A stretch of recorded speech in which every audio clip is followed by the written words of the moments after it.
بسم الله الرحمن الرحيم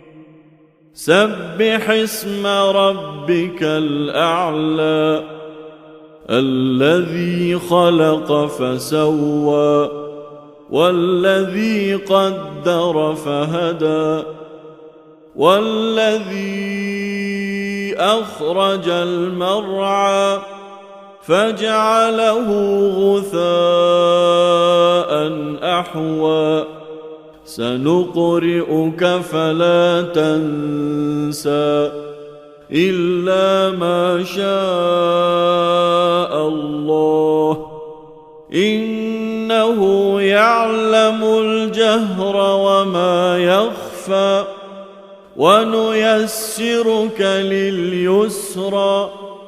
فذكر إن نفعت الذكرى سيذكر من يخشى ويتجنبها الأشقى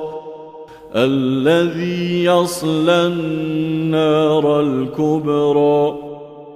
ثم لا يموت فيها ولا يحيا قد أفلح من تزكى وذكر اسم ربه فصلى بل تؤثرون الحياة الدنيا والآخرة خير وأبقى إن هذا لفي الصحف الأولى صحف إبراهيم وموسى